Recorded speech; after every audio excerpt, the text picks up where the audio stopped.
तो है गाइस, कैसे आज हम फिर से आगे एक नए भोजपुरी सॉन्ग का रिव्यू लेकर। और गाइस ये सॉन्ग हमारे संघर्ष 2 movie Khesari Lal trending star का है।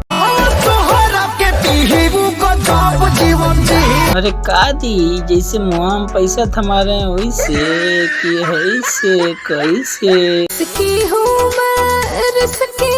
मुझे खुद भी पता नहीं। लो अब इनको पता नहीं किसकी हैं, भिसकी हैं भाई। पियो दबा के, मतलब कि अरे दबा के मतलब उस तरह का दबा के मुंह में डाल के पियो, जबरदस्त पियो। के पानी का चीज का पानी पीना है यार? हम तो सोच रहे थे कि नींबू पानी पीना है, हम तो वहाँ तक पहुँच गए थे वैसा भी पानी पीना है, लेकिन यहाँ तो पीना है अंगूर का पानी।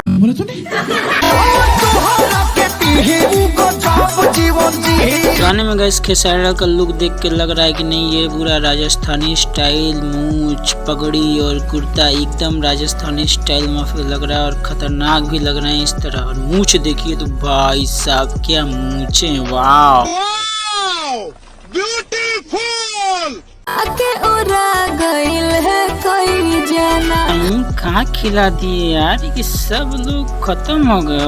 वो कहीं वो तो नहीं खिला दिए। अरे वाह, भी समझ रहे होंगे यहाँ की नहीं समझ रहे हो आप? ओवरऑल गाइस गाना सुनने के बाद मेरा पर्सनल ओपिनियन ये है कि आपका दिमाग तो झंझना जाएगा ही। काहे कि बिस्की जब कोई इसकी पिलाएगी तो दिमाग तो झंझनाएगा ही। अच्छा हमको सिखा रिया है। गाने में गाइस हॉटनेस कूट कूट के भरा है, आपका देख के दिमाग तो झंझनाएगा ही। और साथ में खेसारी लाल के अगर आप फैन है तो फिर पूछना ही क्या, क्योंकि वो तो ये है trending star, global star Khesari Lal Yadav. बहुत हंसी मजाक हो गया दोस्तों, अब सीरियस बात करते हैं। तो गाना गाइस अच्छा है, सुनने लायक है, मस्त है, आप जाइए सुनिए। और ये गाना आया है आपका world wide record Bhojpuri channel पर, जाइए सुनिए और एंजॉय करिए। और दोस्तों अगर आप खेसारी लाल के फैन हैं तो प्लीज वीडियो को लाइक करिए और चैनल को सब्सक्राइब किए बिना मत जाइएगा प्लीज गाइस। तो मिलते हैं इसी तरह के अगले वीडियो में, तब तक के लिए बाय बाय।